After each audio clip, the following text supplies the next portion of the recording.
ladies and gentlemen, this is Carmine Sabia for Explain America, and the View host, Anna Navarro. She has gone off the deep end, and I got to tell you, it was hilarious to watch.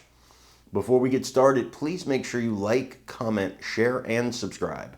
Those little things really help us out, and they help our channel continue to grow.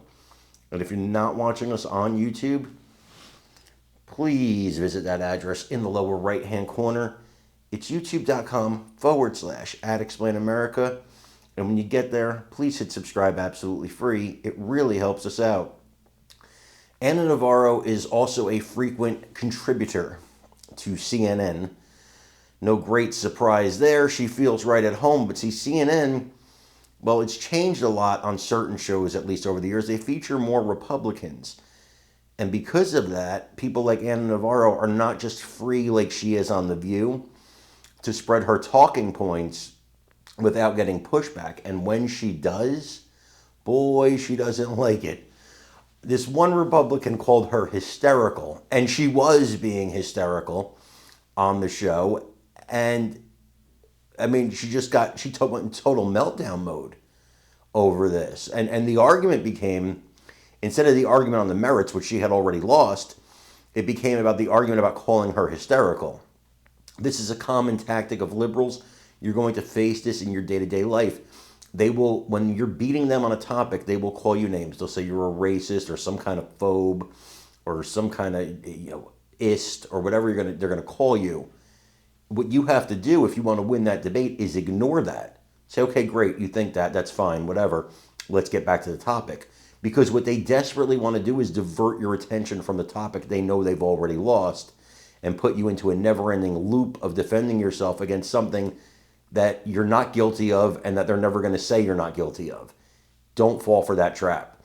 Watch this video and let me know what you think in the comments. What are the other media outlets doing? Right now, yeah, they're still showing up, they're still asking questions, but that's right, the Correspondents Association has condemned this and called it unacceptable. I think you're suggesting maybe reporters should, what, skip the briefing? Should band together, because, I mean, listen, Q&As? if the bully manages to bully one, he's not going to stop at one. I don't think this is as emotional as you're making it out to be. You know, take away the hysteria for a moment. First off, Trump doesn't need Who's AP being to hysterical? Take, both of you. Trump doesn't need, first of all, AP You to obviously take don't know what a photographs. hysterical Anna Navarro is I just believe it comes down to compliance. That's true, Trump put out an executive order. There was an executive order. He changed the name legally to Gulf of America. They're United States-based. I know they're international as well, but right now they're covering U.S. politics. So if he makes an executive order, they should respect that. And if they don't, being there is not a right, it's a privilege. So I'm going to add in here, though, that this has been called the Gulf of Mexico for 400 years, right, and every other nation calls it the Gulf of Mexico. So just because Trump claims that we need to... States. Okay, but doesn't this feel like a really weird, like, wokeism thing on the right? Like, it feels like the right's version of, like, Latinx or, like, birthing person. It just feels like a really weird hill to die on. Nobody, by the way, just to be clear, nobody had to comply with any of that. Yeah, if the Biden administration did that, and if they did, I think your heads would be exploding at this table. They should adopt the Prince method.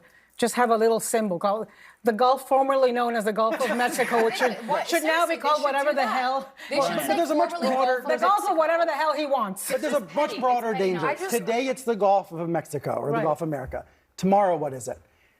The president says there's only two genders in this world. We all know transgender people.